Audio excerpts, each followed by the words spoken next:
주진우의 이슈 해설. 주진우의 이슈 해설. 구독, 좋아요, 알림 설정 부탁드립니다. 안녕하세요. 주진우 의원입니다. 오늘은 민주당이 왜 이렇게 조희대 대법원장 탄핵을 자꾸 추진하려고 할까요? 너무 국민 알기를 우습게 아는 것이고 사법부의 어떤 중립성을 흔드는 것인데 이게 완전 선을 넘은 것이거든요. 그래서 이 부분에 대한 말씀을 좀 드리고자 합니다. 연휴 기간 동안 민주당이 긴급의총을 소집해서 굉장히 대법원장에 대해서 거의 탄핵 소추할 것처럼 직전까지 갔다가 잠시 유보를 했습니다. 그리고 민주당 김민석 최고위원 같은 경우에는 대법원장을 상대로 탄핵도 물론이거니와 특검을 해야 된다. 또 국정조사를 해야 된다. 뭐 이런 얘기까지 했어요. 정말 저는 민주당이 이쯤 되면 진짜 공당으로서, 민주정당으로서의 어떤 가치나 어떤 민주정당으로서의 어떤 최소한의 자세? 이런 것들은 하나도 없다라고 생각합니다. 북한처럼 하는 거예요. 북한이 사법부가 공산당 권한에 예속돼 있지 않습니까? 뭐 사법부라는 게 뭐 따로 있나요? 총사령도 시키고 말 안 들으면 아오지 탄광도 보내고 뭐 이런 사법 체계잖아요. 거의 그런 정도 수준의 걸 하는 것이거든요. 민주당에서 대법원장 탄핵을 노리는 이유는 실제 2심과 3심을 통해 가지고 이재명 후보가 혹시 당선 무효형이 확정이 돼서 뭔가 대선에도 못 나오고 또 민주당이 434억 원을 토해내야 되지 않을까. 그것에 대한 이제 두려움 때문에 그렇게 하는 것입니다. 모든 국민은 법 앞에 평등하기 때문에 사실은 2심이든 3심이든 재판 절차에 따라서 진행되도록 해야 되고 이재명 후보도 5월 15일에 2심 재판기일이 잡혔으니까 당연히 나와야죠. 일반 국민들이 재판기일 잡히면 다 나오지 않습니까? 누가 고의로 이걸 지연하겠습니까? 근데도 이런 것들을 다 안 하기 위해서 법원을 압박하는 정도가 아니라 완전 협박하는 거죠. 그래서 대법원장, 조희대 대법원장에 대해서 탄핵 소추하겠다라고 얘기를 하는 것입니다. 과연 탄핵 사유가 될까요? 대법관들이 10대 2로 압도적인 유죄 판결을 했습니다. 그 10명의 대법관들이요. 전부 100% 민주당도 동의한 대법관들이에요. 그러니까 대법관들은 헌법재판관들하고 그 절차가 달라서요. 대법원장이 제청하고 대통령이 임명하는 대신에 국회가 동의를 해줘야 됩니다. 민주당이 계속 과반이상을 획득해 왔잖아요. 모든 10명의 대법관들, 지금 민주당이 막 문제 있다라고 하는 그 10명의 대법관들은 전부 민주당이 인사검증을 한 다음에 인품과 실력 이런 것들에 대해서 다 검증하고 대법관이 되는데 다 동의한 대법관들이에요. 그러니까 그 대법관의 10명이 압도적으로 유죄를 했다는 것은 유죄 판결에 엄청나게 신뢰도가 부여되는 겁니다. 오히려 10대 2면 보통 10대 2 잘 안 나오거든요. 왜냐하면 평생 법관을 해오신 분이기 때문에 대충 법리 해석이 비슷해서 10대 2 정도 되면 만장일치로 모여져요. 이은구 오경미 재판관이 오히려 이상한 겁니다. 여기 우리법연구회, 인권법연구회 출신이거든요. 저는 이념이 판결 법리를 지배한 경우라고 생각해요. 그 판결문에 있어서 막 그 정청래 위원장을 아무것도 잘 몰라서 그런지 뭐 2명의 재판관들이 또 소수 의견인데 소수 의견 분량이 더 많았나 봐요. 다수 의견의 분량이. 다수 의견이라고 해서 분량을 더 많이 할애하는 게 아니거든요. 다수 의견이든 소수 의견이든 논리적으로 설득할 수 있는 기회는 주는 것이기 때문에 각자 그 분량을 자기들이 정하는 거거든요. 다수 대법관이 10명의 대법관들의 판결문은 사실관계와 법리에 대해서 되게 명백하고 기존 대법원 판례를 통해서 얘기해서 이게 왜 일반 국민들 입장에서는 이게 허위사실 유포가 될 수밖에 없고 이재명 후보가 당시 대선에서 이런 식으로 발언하게 되면 일반 국민은 허위의 정보를 알 수밖에 없다. 대장동 백현동 관련해서 관여되지 않았다는 것을 보여주기 위해서 의도적인 거짓말을 한 것이다. 이렇게 명확하게 판단해 준 것이고 그 판단 기준으로서 이거 후보자가 아닌 표를 줘야 되는 국민들 관점에서 국민이 받는 전체적인 인상으로 판단해야 된다. 너무 당연한 법리죠. 그러니까 판결문이 간결하고 정확합니다. 아마 법조인들은 대부분 그렇게 생각할 거예요. 판결문, 제가 2심 판결문을 그때 무죄 났던 건 되게 욕했던 게 뭐냐면 무슨 말인지를 알 수가 없어요. 그러니까 법률을 전공한 전공자들조차 저게 무슨 말이지? 처음 보는 이론이죠. 그동안 한 20, 30분을 막 백현동 옹벽 아파트 관련해서 판례까지 듣고 온갖 거짓말 다 했는데 그것도 자기에 대해서요. 근데 이거는 허위사실 적시가 아니고 의견 표명에 불과하다. 의견의 표명이라는 거는 지금 요새 민주당 참 잘하고 있어요. 민주당 참 폭망하고 있어요. 이런 견해 표명이어서 자기가 겪은 일을 얘기하는 게 아니라 어떤 평가를 얘기하는 걸 얘기하는 것이거든요. 근데 백현동 옹벽 아파트에 국토부 공무원이 직무유기로 고발했다 이런 팩트를 적시한 것을 어떻게 의견 표명이라고 할 수 있겠습니까? 그러니까 대법원에서 명확하게 지적을 신랄하게 한 거예요. 아니 그런 것들은 당연히 사실관계에 대한 의견, 진술이기 때문에 이게 맞는지 안 맞는지를 따져야 되고 이거는 전체적인 그 당시 상황에 비추어 봤을 때 국토부가 명시적으로 성남시가 결정한 문제지 국토부는 관여하지 않겠다라고 공문까지 보냈지 않느냐. 공문을 보내고 나서 어떠한 상황 변화도 없는데 갑자기 느닷없이 국토부가 협박해서 어쩔 수 없이 백현동 인허가 해줬는데요 라고 말하면 그게 되냐.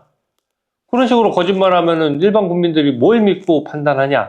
너무 당연한 내용이고요. 2심 판결문은 엄청 길어요. 제가 읽어봤는데. 근데 이런 거예요. 사법부가 나아가야 할 길을 판결문에 잔뜩 쓴 거예요. 사법부는 정치적으로 예민한 거에 대해서는 판단을 자제해야 된다든지 이 후보자의 정치적 표현의 자유를 보장하기 위해서 가급적이면 허위사실 유포를 아주 극히 예외적인 경우에만 인정해야 된다든지 지금 버젓이 허위사실 유포로 처벌받고 있고 기소되어 있는 사람들도 되게 많은데 이재명 한 명을 위해서 판단 기준을 그냥 엄청 낮추는 거거든요. 정치적 표현의 자유? 거짓말의 자유는 정치적 표현의 자유에 포함되지 않습니다. 그게 사실을 얘기했을 때 지금 가능한 것이지 생으로 거짓말을 했는데 어떻게 그게 정치적 표현의 자유겠어요. 그리고 이 후보자의 정치적 표현의 자유와 일반 국민들이 진실을 알고 투표할 참정권이 부딪혔을 때 뭘 더 중시해야 되겠습니까? 당연히 추세가 허위사실 유포를 오히려 강화하는 추세지 어떻게 이거 반대로 가겠어요. 근데 그거를 구구절절 사법부가 이래서는 안 된다 저래서는 안 된다 마치 민주당의 논평을 보듯이 한 것이거든요. 저는 그 두 명의 대법관은 그냥 법조인들의 존경을 못 받을 거예요. 당연히. 무슨 법리가 있고 그걸로 예를 들어서 두 명의 대법관이 쓴 그 법리를 가지고 시험 문제를 출제한다든지 법관 판례 평석을 한다든지 다른 법관들에게 이걸 기준으로 판단을 하라고 한다든지 그런 게 불가능해요. 굉장히 이념적인 주장이 판결문에 많이 담겼습니다. 그래서 정치적 중립 의무 위반이라는 거고 판결문이 그만큼 길다는 것은 본인들은 굉장히 이념 편향적이니까 판결문을 길게 썼겠죠. 그만큼 편향돼 있다는 걸 반증하는 건데 이걸 반대로 얘기하는 거예요.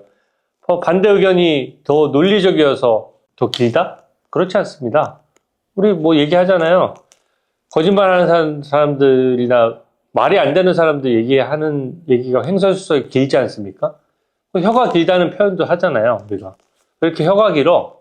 논리적으로 간명하고 기존의 관례대로 하는 것이라면 간명해요. 저번 조희대 대법원장의 발표는 굉장히 논리적이었다라고 생각하고 그게 10명의 대법관들이 민주당도 다 동의한 대법관들인데 무슨 임명권자가 대통령이라고 해서 무조건 편향되게 결론 내린다?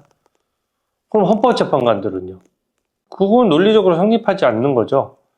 대법관들은 특히 문재인 정부 내에서도 다 요직에 있었던 법관들이었어요.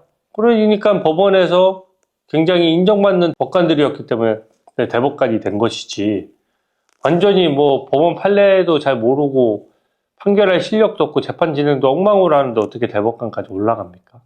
이재명 후보가 웃긴 게 제가 어떻게 문제가 있었다면 어떻게 제가 대선 후보가 됐겠습니까? 이런 말 빡 떠들고 다니더라고요. 재판 그렇게 받고 있으면서. 그 말대로라면 대법관들이야말로 진짜 얼마나 실력 있고 인품이 훌륭하면은 대법관까지 됐겠어요. 근데 그 10명의 대법관을 폄훼하고 심지어 조희대 대법원장은 탄핵소추하겠다. 탄핵소추 사유가 뭐죠? 이재명에 대해서 유죄 판결하면 탄핵소추가 되는 거예요? 절대 존엄을 뭐 모독한 겁니까? 아마 어제 탄핵소추를 포기할 수밖에 없는 것이 탄핵소추 결정문이 안 나올 거예요. 차마 안 써질 겁니다. 조희대 대법원장은요, 대법관을 그만두고도 변호사를 안 하신 분이에요. 대법관 출신들 변호사들은 굉장히 돈을 많이 벌 수 있거든요. 후학을 가르치겠다는 이유로 변호사 개업 자체를 안 했어요.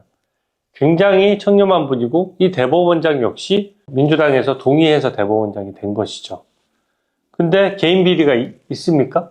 개인 비리 전혀 없죠. 굉장히 청렴하신 분이기 때문에 개인 비리가 있을래 있을 게 없고 기본적으로 인사청문회 과정에서도 그 청렴성에 대해서는 다 인정을 했거든요. 변호사 개업 정도 안 할 정도의 사심이 없는 분인데 무슨 욕심이 있어서 판결을 이상하게 하겠습니까? 그리고 막 이런 얘기를 하더라고요. 변론 2번 열었는데 3일 만에 7만 쪽을 어떻게 보느냐. 그 새빨간 거짓말입니다. 이게 사건이 기록이 접수된 거는 한참 전의 일이고요. 대법관들은 수만 건의 기록이 있기 때문에 기록 전체를 한 장 한 장 빠짐없이 읽기가 어려워요. 그래서 재판연구관을 두는 것이고 이것은 1심과 2심의 사실관계가 동일하고 동일한 사실관계에 대한 법리 적용 문제만 남았기 때문에 사실관계를 다시 꼼꼼히 조사하고 읽어보는 것 자체가 반칙이에요. 평생 30년간 재판하신 분은 재판 기록이 몇만 쪽이라고 하지만 대부분 상당수는 절차적인 부분이거든요. 어떤 사람은 기록상 체포해서 조사를 했다, 압수수색해서 조사를 했다라고 하면 압수수색 영장 붙죠. 그 다음에 그 영장에 관련된 당사자들 확인서 붙죠. 압수물이 뭔지 압수 목록도 이만큼 붙죠. 그러니까 재판을 하시는 분은 검사도 판사도 다 마찬가지입니다. 그 기록의 목차를 봐요. 그래서 절차적인 부분은 그 절차를 굳이 당사자들 다투지 않으면 굳이 자세히 읽을 필요가 없는 부분이에요. 그러니까 실제 사실관계를 파악하고 법리를 적용하는 데 있어서 기록은 굉장히 적은 거고요. 뭣도 모르는 이 편향된 언론인들 중에서는 뭘 해도 되는 것처럼 제가 챗GPT에 물어봤는데 7만 쪽을 읽으려면 시간당 얼마가 걸리고요. 다 헛소리예요. 7만 쪽을 누가 그렇게 읽습니까? 그러면은 전문가를 둘 이유가 없죠. 법관을 그렇게 7만 쪽을 한 쪽도 빠짐없이 다 읽으라고 하면 우리 재판 못해요. 이혼소송해도 10년씩 걸리는 거고요. 음주운전만 하더라도 한 글자 한 글자 다 빠짐없이 다 음주운전 하면은 적발보고서 같은 게 있는데 당사자가 다투지 않으면 혈중 알코올 농도가 제일 중요한 것이거든요. 그러니까 그게 기록을 빨리빨리 보는 게 몸에 익혀져 있고 30년 재판하신 분들이기 때문에 기록을 안 보고 재판했다. 그거는 사법부 전체의 법관들을 다 모독하는 행위입니다. 민주당이 사법부 전체를 욕보이고 있어요. 그리고 이렇게 사법부 탄핵소추하고 겁박하잖아요. 예전에 독재 정권 때 사법부를 압박해서 법관들이 처음으로 나서서 연판장 돌린 사태가 있었습니다. 독재 정권 하에서도 굉장히 용기 있는 행동이었고 사법부가 그렇게 나서니까 그 독재 정권조차도 고개를 숙였어요. 사법부는 상권 분립에 있어서 명예를 최고 우선으로 하고 대신에 주어진 재판만 하는 거예요. 그러니까 뭐 입법권이나 행정권에 관여할 여지가 없습니다. 누가 재판도 걸어오지 않았는데 판단할 일은 없어요. 하지만 걸린 재판에 있어서는 사법부가 입법부나 행정부의 눈치를 봐서는 안 되는 겁니다. 그렇기 때문에 사법부 구성원들의 굉장한 반발을 불러일으킬 만한 행동을 지금 민주당이 하고 있다. 그렇게 생각을 하고요. 또 그게 민주당 입장에서 무서울 겁니다. 사법부에서 만약에 또 제2의 연판장 사태가 나오잖아요. 그러면은 그 국민적인 저항과 그 민주당에 대한 정치적인 타격이 엄청날 겁니다. 거의 독재 정권으로 보는 거거든요. 그러니까 아마 대법원장을 탄핵소추하게 되면 사법부 구성원들의 전체적인 반발을 불러일으키면서 엄청나게 민주당이 정치적 타격을 입을 거라는 걸 제가 경고하고요. 대법원장 탄핵이 되면 또 대법원이 제대로 작동을 못해요. 그러니까 민주당은 꼼수로 쓰는 거거든요. 대법원장을 탄핵소추하면은 다음 선임 대법관이 이은구 대법관이 대법원장 대행이 되거든요. 근데 법원 조직이 그렇게 만만치 않습니다. 이은구 대법원장 한 명 대행을 한다라고 해서 2심 재판부에 함부로 재판 열어라 말아라 할 수 있을까요? 오히려 2심 재판부에 반발을 불러일으킬 수 있고요. 이은구 오경미 대법관 같은 경우에는 문재인 정부 때 임명되다 보니까 우리법 인권법연구회 출신이고 이번에 아시다시피 굉장히 편향적인 판결을 했고요. 이은구 대법원장 대행도 아주 편향적인 판결을 이번에 했기 때문에 거의 이재명 무죄 판결한 대법원장이 대행이 되는 거잖아요. 하지만 2심 재판부의 반발을 불러일으킬 수 있고 2심 재판부에서 결론을 내려서 당선 무효형이 되면 대법원에 올라갔을 때 이미 전원합의체를 한번 거쳤기 때문에 또 전원합의체를 하지 않아요. 전원합의체에서 결론까지 다 정해주는데 왜 또 전원합의체를 합니까? 소부에서 결론을 내리거든요. 그러니까 계산기를 두들겨 본 거예요. 민주당이 국민으로부터 지탄받아서 표를 잃게 되는 거 하고 엄청난 리스크죠. 뭐 이윤구 대법원장 대행이 되면 본인들이 좋겠지 하고 생각하지만 의외로 이윤구 대법원장이 할 수 있는 일이 거의 없는 겁니다. 이윤구를 대법원장 대행으로 시키려는 시도인데 뻔히 속이 보이는 거죠. 민주당 박범계 의원, 법무부 장관까지 거친 분이죠. 이분이 헌법재판에 대해서 박근혜 전 대통령 탄핵재판에 있을 때 뭐라고 했느냐? 저랑 똑같은 얘기했어요. 헌법재판관들은 평생 재판해온 분이기 때문에 일주일이면 그까지 기록 수만 쪽 읽는 건 일도 아닙니다. 저 동의합니다. 수만 쪽의 기록이라고 하더라도 절차적인 부분이나 관련된 형식적인 서류를 다 빼고 핵심 쟁점만 한다면 그게 그 기록을 재판하는 분들이 읽는 게 불가능한 게 아니에요. 그때 대한민국 대법관은 모욕하듯이 로고 기록을 내봐라. 네가 기록 보고 재판한 거 맞냐? 법률심은요. 제가 그래서 법률심이 빨리 끝날 거라고 제가 진작에 얘기했습니다. 1심과 2심의 결론이 서로 달랐기 때문에 그 법리가 맞느냐 안 맞느냐 하는 거는 금방 결론 내릴 수 있는 부분이에요. 그리고 1심과 2심에서 사실관계를 다 정리해 놨잖아요. 그리고 그 사실관계는 대법원은 건드리지 않는 게 원칙입니다. 법률심이어서. 그래서 참 박범계 의원이 뭐 수만 쪽 그렇게 얘기해놓고 지금 와서 막 본인이 적어도 자기가 한 말을 뒤집으면 안 되잖아요. 근데 차라리 그냥 그때 박근혜 전 대통령 탄핵할 때는 막 그렇게 얘기해놓고 지금 그냥 가만히 있든지. 근데 그때는 그렇게 얘기해놓고 지금은 갑자기 돌변해가지고 기록을 몇만 쪽 읽는 게 불가능하다? 그거 굉장히 우스운 프레임이고요. 재판하는 사람들이 웃습니다. 그렇게 해서는 안 되고 이 대법원장에 대한 탄핵은 곧 모든 국민들을 엄청나게 불편하게 하는 거예요. 예를 들어 이혼 소송을 해서 위자료를 받아야 되는 분이 있으면 대법원 재판이 확정이 늦어지면서 돈을 늦게 주려고 대법원 재판을 거는 사람들도 있거든요. 그러면 대법원 재판이 늦어지면 그만큼 일반 국민들이 내가 전세금을 떼었다. 그래 소송에서 이겼는데 대법원 중에 있다. 그런 사건들이 다 늦어지는 거예요. 그러니까 일반 국민들이 받아야 될 돈, 자기 권리를 행사하는 데 있어서 전체적으로 모든 국민들에게 피해를 주는 행동이기 때문에 대법원의 탄핵이 일어나면 민주당이 생각하는 것보다 훨씬 더 저는 큰 파장이 있을 것이라고 생각합니다. 당장 국민들이 못 느끼고 있다고 왜 내 재판이 이렇게 늦어지지? 라고 보면 대법관 구성이 대법원장 한 명 탄핵 소추해버리는 바람에 대법관 구성이 원활하지가 않잖아요. 그러니까 노동재판, 노동자도 마찬가지입니다. 근로자의 임금재판도 다 대법원에 가 있는 거 엄청 많아요. 악덕업주일수록 대법원에 걸어서 돈 늦게 주려고 합니다. 그런 재판 다 늦어지면 민주당이 책임질 거예요. 그래서 저는 탄핵이 말이 안 된다라고 생각하고 탄핵해봤자 헌법재판소에 바로 기각할 것이라고 생각합니다. 대법원을 비판한 부장판사 중에 송경근 부장판사라고 있어요. 그러면서 이번 대법원의 10명의 대법관의 유죄 판결에 대해서 굉장히 비판을 했습니다.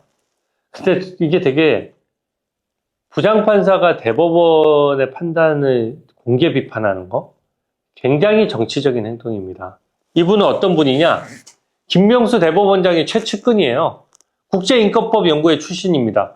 편향된 이념이 판결문이나 판결 논리를 지배하고 있다는 걸 보여주는 저는 증거라고 생각해요. 이분은 어떤 처신을 한 사람이냐? 법원장을 하려면은 지금도 그렇지만 경력이 충분하고 법조계에 신망이 있어야 되거든요. 근데 이 김명수 대법원장 시절에 무슨 북한처럼 투표를 통해 가지고 대법원장을 법원장을 뽑자라고 한 거예요. 그러니까 법원 직원들, 법원 판사들 편하게 해주는 법원장이 자꾸 뽑히는 거예요. 재판은 늦어지든 말든. 그럴 거 아닙니까? 법원 구성원이나 법관들한테 인기 투표해가지고 법원장을 뽑는다면 법원 노조 눈치 보고 법관들 재판 좀 늦게 하더라도 잔소리 안 하는 법원장을 뽑으려고 할 거잖아요. 그래서 이 법원장 제도가 재판 지연에 엄청나게 악영향을 미쳐서 재판을 많이 지연시켰고, 그래서 이번에 조희대 대법원장이 그걸 바꾼 거거든요. 김명수 대법원장 체제에 들어왔던 대표적인 나쁜 제도 중에 하나예요. 근데 이분은 본인이 김명수 대법원장 측근이니까 서울중앙법원장하고 청주지방법원장에 동시에 입후보를 한 거예요. 눈치 작전 엄청 했습니다. 나는 서울중앙법원장 아니면 청주지방법원장 할래. 얼마나 야근 행동입니까? 그리고 평생 명예를 생각하는 몇십 년간 명예를 위해서 해왔던 법관이 어떻게 입후보를 그렇게 양쪽에 해가지고, 아마 저 처음 봤어요. 눈치 작전하고 이제 와서 무슨 소장판 부장판사인 것처럼 해가지고. 그러니까 이제 일부 언론에, 민주당 좀 편들어주는 언론에서는 대단한 무슨 법원 내부에 반발이 있는 것처럼 현직 부장판사 대법원 판결 비판 이렇게 해서 기사도 냈거든요. 부끄러운 줄 알아야 됩니다. 이분은 오히려 그렇게 견해를 표명한 것이 법관으로서의 행동이 매우 잘못된 거예요. 법관이나 대법관이나 다 마찬가지입니다. 판결로서 얘기해야 되는 것이지 누가 입으로 떠듭니까? 그러면 각자 송경근 부장판사 본인이 한 판례 판결에 대해서도 다른 판사들이 나와가지고 다 국제인권법 연구회 출신이니까 이런 이상한 판결 하죠 하고 다 공개 비판해도 됩니까? 그러니까 그건 말이 안 되는 행동이죠. 대법원은 최고법원으로서 1선 법원을 다 통할하는 거고, 법에 따라서 대법원에서 유죄 판결이 나면 그게 끝난 거예요. 그게 법치주의 아닙니까? 근데 그것을 현직 부장판사가 공개 비판했는데 하필이면 김명수 대법원장이 최측근이고 김명수 대법원장 체제에서 국제인권법 연구회 출신이라고 중용됐고, 그 법원장 선거제도 이용해가지고 중앙지방법원장, 청주지방법원장 동시에 입후보 해가지고 눈치 작전 했으면 그럼 비판할 자격이 없는 것이죠. 근데 그런 분들의 비판을 마치 무슨 객관적인 훌륭한 판사가 훌륭한 판사조차도 대법원을 비판했다 이렇게 해서는 안 되고요. 그 발언한 사람의 어떤 이력을 봐야 돼요. 저는 일선의 평범한 판사들은 대법원 판결을 존중할 것이라고 생각합니다. 대법원 판결을 존중하지 않고 어떻게 사법부가 존립할 수 있나요? 저는 그 대법원의 10대2 유죄 취지의 파기환송 판결, 이 부분은 일선 법관들도 다 승복할 것이라고 생각하고요. 그게 또 승복이 곧 또 법치주의의 핵심이기도 하고, 그렇기 때문에 대법원장에 대한 탄핵 소추, 민주당이 해서도 안 되고 했을 경우 엄청나게 국민 피해가 발생하면서 민주당이 감당할 수 없는 후폭풍이 있을 것이다. 그렇게 생각합니다. 오늘 해설은 이것으로 마치겠습니다. 감사합니다. 주진우의 이슈 해설.